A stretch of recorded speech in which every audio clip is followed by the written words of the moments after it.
औज़ु बिल्लाहि मिनश शैतानिर रजीम बिस्मिल्लाहिर रहमानिर रहीम By the name of Allah which is most merciful.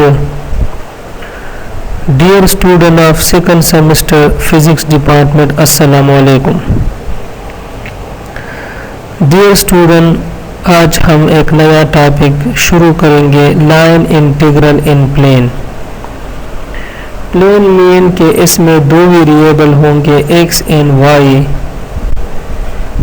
हमारे पास in this section we define an integral that is similar to a single integral.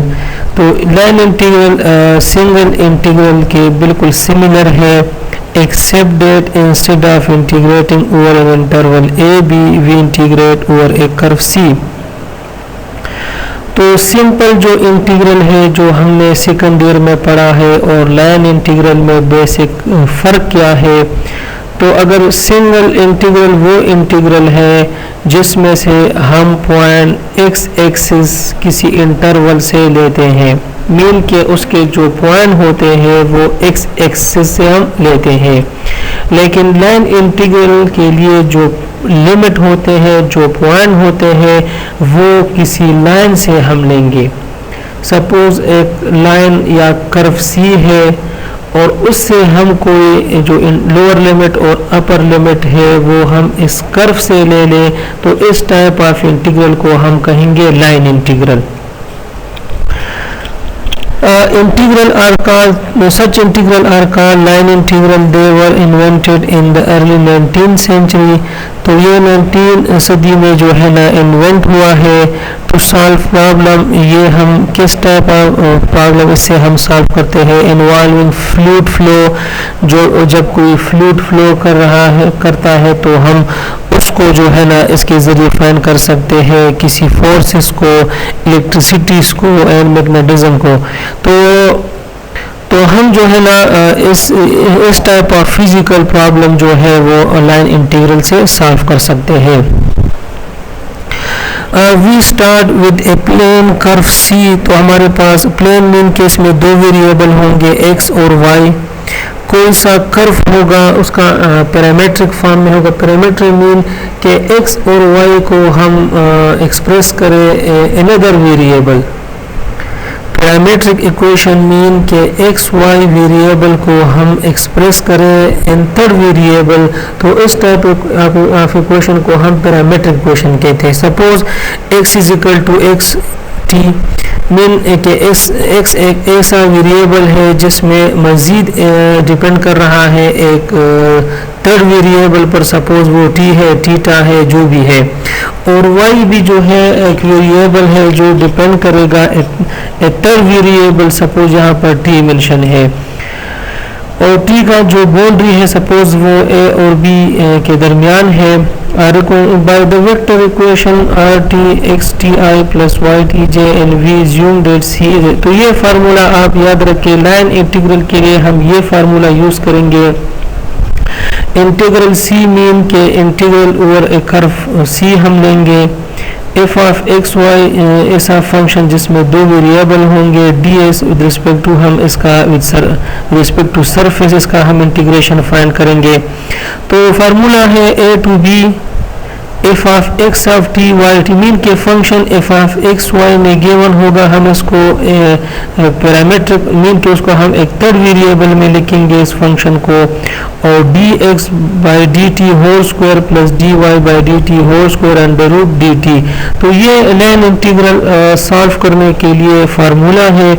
इसके ज़रिए से हम line integral किसी function का फाइंड करेंगे, किसी कर्व का, किसी सरफेस का हम फाइंड करेंगे। इस पर एग्जांपल कर लेते हैं। Evaluate the integral c 2 plus x square y d s. यहाँ इंटीग्रल के साथ जो सी लिखा हुआ है तो ये रिप्रेजेंट कर रहा है लाइन इंटीग्रल को। याद रखिए आपको क्वेश्चन में पेपर में दिया हुआ कि फाइंड द लाइन इंटीग्रल, या आपको दिया हुआ कि सॉल्व द इंटीग्रल सी। तो इंटीग्रल सी जो है वो लाइन इंटीग्रल को रिप्रेजेंट कर रहा है। तो हम इस इंटीग्रल को सॉल्व करेंगे, इस लाइन इंटीग्रल को सॉल्व करेंगे। सी के बारे में कह रहा है कि C is the upper half of the unit circle x square plus y square is equal to 1। तो अपर हाफ मीन अगर हम सर्कल को यहाँ पर मैंने ड्रा किया हुआ है, आप देख सकते हैं साइड पर, तो यहाँ पर हाफ हाफ सर्कल बना हुआ, यूनिट सर्कल मीन कि इसका रेडियस जो है वो 1 के बराबर है, तो उसको हम यूनिट सर्कल कहते हैं। तो सी असल में जो कर्व है वो हाफ यूनिट सर्कल है, तो ये जो पॉइंट लेगा, जो लिमिट लेगा, तो ये इस कर्व से लेगा। Solution, no we first need parametric equation, पहले हम सी के लिए पैरामीट्रिक इक्वेशन लिखेंगे, लेकिन हमारे पास सर्कल के लिए पैरामीट्रिक इक्वेशन की जनरल फॉर्म है x is equal to r cos theta, y is equal to r sin theta. R represent कर रहा है रेडियस को, लेकिन यहाँ रेडियस जो है 1 है, तो हम लेंगे x is equal to cos theta या t, क्योंकि यहाँ हमारे पास फार्मूले में t है तो हम इसको t फॉर्म में लिखते हैं। आप थीटा भी ले सकते हैं, t भी ले सकते हैं, आपकी मर्जी है। तो पैरामीट्रिक इक्वेशन सर्कल के लिए हमारे पास होगा x is equal to cos t, y is equal to sin t। क्योंकि यहाँ पर हाफ सर्कल है, तो यहाँ पर अपर हाफ सर्कल है, तो हमारे पास अगर आप देख ले तो 0 से स्टार्ट है और पाई पर ख़त्म है। तो मीन केस का जो बाउंड्री है वो बिटवीन 0 एंड पाई है, तो इसलिए हमने लिखा है कि t की जो बाउंड्री है वो 0 to पाई है। तो we know that the formula for line integral c f of x y d s is equal to a to b f of x t y t dx by dt whole square plus dy by dt whole under root dt। तो function हमारे पास f of x y है। अगर हम example को देख start में, तो f ऑफ एक्स वाई हमारे पास बराबर है 2 plus x square Y.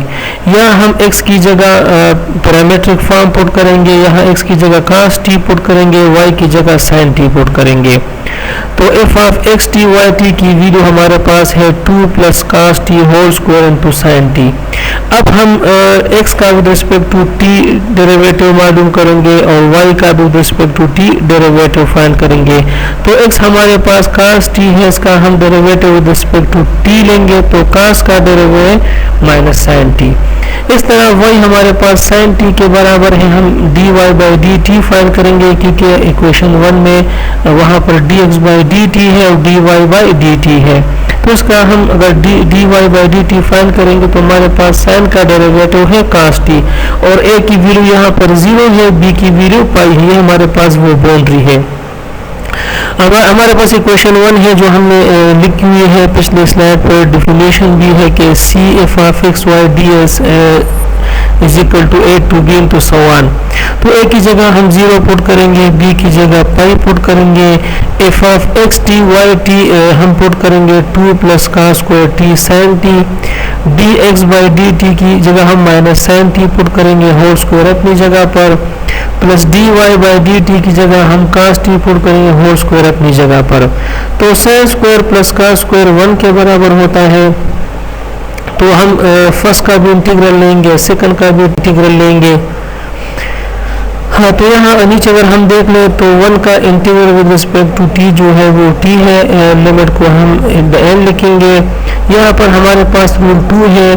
Rule 2 mean कि अगर फंक्शन का डेरिवेटिव साथ मौजूद हो तो हम पावर में एक इंक्रीज करेंगे, डिवाइड बाय डेट पावर, इसको हम रूल 1 कहते हैं, सॉरी। तो यहाँ पर अगर हम देख लें कास को, तो कास का डेरिवेटिव माइनस साइन होता है, इसलिए हमने बाहर भी साइन माइनस लिखा और साइन टी के साथ भी हमने माइनस लिखा। अगेन अगर माइनस माइनस इसको हम मल्टीप्लाई करेंगे तो उसका आंसर आएगा प्लस। तो माइनस साइन हमने इसलिए लिखा क्योंकि कास का डेरिवेटिव माइनस साइन होता है। तो हमारे पास रूल 1 ये है, अगर फंक्शन का डेरिवेटिव इंटीग्रल में साथ मौजूद हो तो हम फंक्शन की पावर में एक इंक्रीज करेंगे, डिवाइड बाय डेट पावर। तो कास टी की पावर में हम इंक्रीज करेंगे 2 प्लस 1 डिवाइड बाय डेट पावर, और लिमिट को हम बाद में लिखेंगे, इसको हम कहते हैं रूल 1। तो पहले हम t की जगह अपर लिमिट पुट करेंगे, होल 3 अपनी जगह पर, माइनस फिर कास अपनी जगह पर, t की जगह हम लोअर लिमिट पुट करेंगे विच इज 0। तो कास पाई माइनस 1 के बराबर है और कास 0 1 के बराबर है, माइनस 1 पावर होल 3 -1 के बराबर है, n -1 3 ये भी 1 के बराबर। तो इससे आंसर आया -2 मीन 2 पाई प्लस 2/3। तो उस फंक्शन का हमने लाइन इंटीग्रल फाइंड की, हमारे पास आंसर है 2 पाई प्लस 2/3। नेक्स्ट क्वेश्चन 1 को हम सॉल्व कर लेते हैं। इवैल्यूएट द लाइन इंटीग्रल, हम इस cy3ds हम इस लाइन इंटीग्रल को फाइंड करेंगे और ये क्या है कि c is the given curve, c की रिलेशन भी गिवन है, पैरामीट्रिक फॉर्म भी गिवन है कि x इक्वल टू t3 के बराबर है, y इक्वल टू t के बराबर है और t के लिए बाउंड्री भी है फ्रॉम 0 to 2 है। तो हम यहाँ लाइन इंटीग्रल फाइंड करेंगे तो हमारे पास फार्मूला है c f of x y ds is equal to a to b f of x t y t dx by dt whole square plus dy by dt whole square under root dt। इसको हमने equation 1 का नाम दे दिया। चूँकि हमारे पास f of x y is equal to y3 के बराबर है, ये इंटीग्रल में क्वेश्चन में गिवन है, तो इसको हम इन टर्म ऑफ t लिखेंगे। तो y की जगह हमारे पास ऊपर पैरामीट्रिक फॉर्म t है, तो y की जगह हम यहाँ t पुट करेंगे तो t3। नेक्स्ट हम x का with respect to t derivative find करेंगे, y का with respect to t derivative find करेंगे। x हमारे पास है x is equal to t3, तो उसका हम derivative with respect to t find करेंगे। तो t3 का डेरिवेटिव है t square and y is equal to t के बराबर है, तो d उसका हम derivative with respect to t find करेंगे। तो dy बाई dt हमारे पास जो है वो 1 के बराबर होगा और यहाँ लोअर लिमिट a 0 के बराबर है, अपर लिमिट b जो है वो 2 के बराबर है। तो हम जो इक्वेशन 1 है उसमें हम पुट करेंगे c f of x y ds is equal to a की जगह 0, b की जगह 2 एंड y की जगह t3, dx बाई dt की जगह 3t square and plus dy by dt की जगह 1 पुट करेंगे तो हमारे पास आंसर आएगा 0 to 2 9t4 plus 1/2 t3 dt। इसको हमने इक्वेशन 2 का नाम दे दिया। यहाँ अगर हम इससे विदाउट लिमिट में, अगर आपकी मर्जी है विद लिमिट भी आप इसको सॉल्व कर सकते हैं। मैंने इसको विदाउट लिमिट नीचे अगर आप देख लें बिल्कुल नीचे, तो i is equal to integral 9t4 plus 1 whole 1/2 t3 dt। तो इस इंटीग्रल को मैंने उठा लिया, इसको हम सेपरेट सॉल्व कर लेते हैं। उसके बाद जो इक्वेशन 2 है उसमें हम इसको पुट करेंगे। नो अगर हम इसको 9t4 प्लस 1 को u के बराबर ले लें, इसका डेरिवेटिव फाइंड करें, डिफरेंशियल फाइंड करें, तो 9 अपनी जगह पर, पावर हम नीचे लिखेंगे, पावर में एक माइनस करेंगे। 9t का डिफरेंशियल dt है और u का डिफरेंशियल du है। तो 9 4 और 36 को हम डिवाइड करेंगे तो हम इस जो रिलेशन है i equal to 9t4 plus 1/2 t3 dt में पुट करेंगे। तो 9t4 प्लस 1 की जगह हम u पुट करेंगे, t3 dt की जगह हम du बाई t6 पुट करेंगे। तो यहाँ 36 और 36 कांस्टेंट है, इसको हम बाहर लिखेंगे। u1/2 का हम अगर डिफरेंस इंटीग्रल फाइंड करेंगे तो पावर में एक इजाफा करेंगे, डिवाइड बाय डेट पावर, तो u3/2 u की जगह हम अगेन यहाँ इसकी वैल्यू पुट करेंगे 9t4 प्लस 1 होल 3/2। फिर जो है हम इसको क्वेश्चन 2 में पुट करेंगे तो लेफ्ट हैंड साइड पर वही इंटीग्रल रहेगी, राइट हैंड साइड पर जो इंटीग्रल है उसको हमने सॉल्व की। सिर्फ यहाँ हम जो है ना सिर्फ लिमिट पुट करेंगे। तो अब t की जगह अपर लिमिट पुट करेंगे विच इज़ 2, 9 अपनी जगह पर, 4 अपनी जगह पर, प्लस 1 अपनी जगह पर, होल 3/2 अपनी जगह पर, माइनस t की जगह लोअर लिमिट पुट करेंगे तो 9 अपनी जगह पर, t की जगह 0, होल 4 अपनी जगह पर, प्लस 1 अपनी जगह पर, 3/2 अपनी जगह पर। 2/4 से आंसर आएगा 16 मल्टीप्लाई 9 प्लस 1, इससे आंसर आएगा 145 माइनस 1 पावर 3/2, तो उसका आंसर वही 1 आएगा। 3/2 पावर को हम अगर सेपरेट फॉर्म में लिखें तो हम लिखेंगे 1 + 1/2 - 1। तो 145 पावर 1 को हम जुदा लिखेंगे, 145 पावर 1/2 को हम जुदा लिखेंगे। तो 145 की जगह पर 145 होल 1/2 को हम रूट में लिख सकते हैं -1। ये इस इंटीग्रल का आंसर है। क्वेश्चन 2 है, evaluate the integral c(x,y, ds) mean कि यहाँ हम लाइन इंटीग्रल फाइंड करेंगे और c जो कर्व है तो उसकी पैरामीट्रिक फॉर्म गिवन है x = t², y = 2t और t के लिए लिमिट है 0 to 1। We know that c f(x, y, ds) तो c की जो वैल्यू है वो फ्रॉम a to b है। f(x, y) f(x, t, y, t, dx) सवाल ये क्वेश्चन 1 जो है वो लाइन इंटीग्रल के लिए फार्मूला है। तो यहाँ हमारे पास अगर हम इंटीग्रल को देख लें x y को तो ये f(x, y) के बराबर है। यहाँ हम x की जगह t पुट करेंगे, t² और y की भी वैल्यू पुट करेंगे तो हमारे पास फॉर्म आएगा 2t3। अगेन अब हम x का derivative with respect to t find करेंगे, y का with respect to t find करेंगे क्योंकि इक्वेशन 1 में जो फार्मूला है उसमें dx/dt और dy/dt है। तो x हमारे पास है t², इसका हम derivative with respect to t लेंगे तो t² का डेरिवेटिव है 2t। y हमारे पास बराबर है 2t, अगर इसका हम derivative with respect to t find करेंगे तो उसका आंसर आएगा 2। लिमिट हमारे पास a0 है, b1 है जो गिवन है, इसको हम इक्वेशन 1 में पुट कर लेते हैं। तो integral c f(x, y, ds) = a की जगह 0, b की जगह 1, f(x, t, y, t) की जगह 2t3, dx/dt की जगह 2t और dy/dt की जगह 2 पुट करेंगे। नेक्स्ट हम जो है t3 को लिखेंगे t² × t dt और 2 जो बाय हम इसको t के साथ लिख सकते हैं, इसकी एक रीज़न है, बाद में आपको पता चल जाएगा। नो अगर हम पहले टर्म में 4t² + 4 होल 1/2 इसमें 4 कॉमन है, अगर हम इससे 4 कॉमन लेंगे उसका जो पावर है 1/2 वो भी साथ लिखेंगे तो हमारे पास रह जाएगा t² + 1 whole 1/2 t² 2t dt। अब हम जो है इंटीग्रल को विदाउट लिमिट सॉल्व करेंगे, एट द एंड इसमें हम फिर लिमिट पुट करेंगे। तो इसको हमने i का नाम दे दिया = √4 t² + 1 की जगह हमने u पुट कर दी, तो t² की जगह हम पुट करेंगे, अगर 1 को शिफ्ट करेंगे तो u - 1 और अगर इसका हम डेरिवेटिव ले लें तो 2t dt du के बराबर होगा।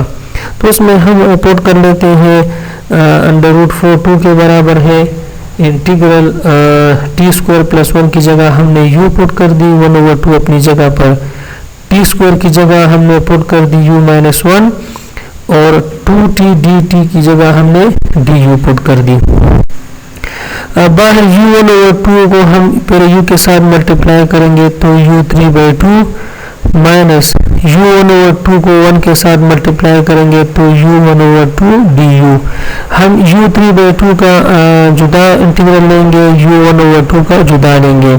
तो u का इंटीग्रल है with respect to u power में हम एक इजाफा करेंगे / पावर। सेकंड जो है u का इंटीग्रल पावर में एक इजाफा करेंगे / पावर। तो इसका आंसर आएगा 2 u5/2 / 5/2 माइनस 2 u3/2 / 3/2। फिर अगेन हम u की जगह पुट करेंगे, अगेन क्योंकि u को हम अगेन ट्रांसफॉर्म करेंगे इन टर्म ऑफ t, तो u की जगह हम पुट करेंगे t² + 1, सेकंड भी जो u है उसकी जगह हम t² + 1 पुट करें। तो हमने इस इंटीग्रल को सॉल्व किया, अब हम इसको इक्वेशन 2 में पुट करेंगे। तो लेफ्ट हैंड साइड पर आपका integral c f(x, y, ds) है, राइट हैंड साइड पर जो इंटीग्रल है हमने सॉल्व की उसका आंसर हम पुट करेंगे, लेकिन विदाउट लिमिट हमने सॉल्व की है तो इस आंसर जो है at the end of limit हम लिखेंगे जो 101 है।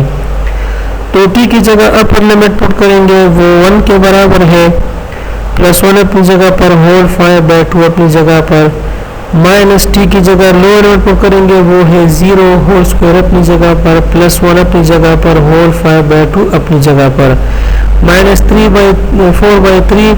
यहाँ भी t की जगह हम अपर लिमिट पुट करेंगे विच इज़ 1, तो 1 होल स्क्वायर अपनी जगह पर, +1 होल 3/2, माइनस t की जगह हम लोअर लिमिट पुट करेंगे, तो 1 + 1 2 पावर 5/2 -1 पावर 5/2, -4/3, 1 + 1 2 पावर 3/2 -1 पावर 3/2। तो 2 5/2 को हम इस फॉर्म में लिख सकते हैं 2 पावर 2 + 1/2। अगेन अगर इसका हम एलसीएम लें तो 5/2 के बराबर है, और 1 5/2 1 के बराबर है, -4/3 अपनी जगह पर, 2 पावर 3/2 को हम लिख सकते हैं या सेपरेट फॉर्म में लिख सकते हैं 2 पावर 1 + 1/2। अगर इसका हम अगेन एलसीएम ले लें तो 3/2 के बराबर होगा, -1 पावर 3/2 1 के बराबर होगा।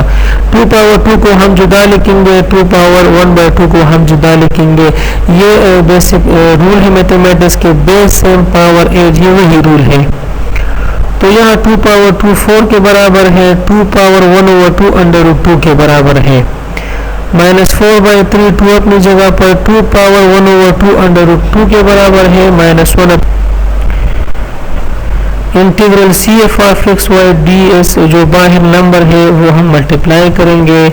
उसके बाद इसका हम 15 एलसीएम लेंगे, एलसीएम के बाद जो है 48 √2 -40 √2, ये आपस में प्लस माइनस है, इसका आंसर आएगा 8 √2 +20 -12, इसका आंसर हमारे पास आएगा 8। ये आंसर भी ठीक है, अगर आप ऊपर 8 कॉमन लेंगे तो कॉमन भी ले सकते हैं, अगर हम 8 कॉमन लेंगे तो हमारे पास आंसर आएगा √2 + 1 ब्रैकेट में और बाहर 8/15।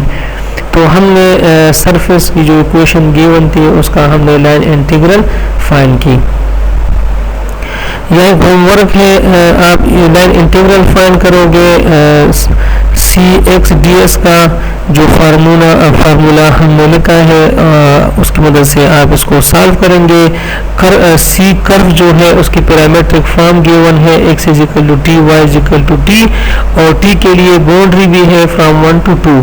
तो इस होमवर्क को आप एक पेज पर सॉल्व करें, पेज के ऊपर अपना नाम, रोल नंबर, सेमेस्टर, डिपार्टमेंट लिखेंगे, उसका एक पिक्चर लेकर कल शाम तक आपके पास टाइम है, आप मुझे सेंड कर सकते हो। जो भी स्टूडेंट कल शाम तक सेंड करेगा वो प्रेजेंट कंसिडर होगा, और जो स्टूडेंट सेंड नहीं करेगा वो एब्सेंट कंसिडर होगा। कोई भी क्वेश्चन हो आप पूछ सकते हो। अपना ख्याल रखिए। खुदा हाफिज़, अस्सलाम।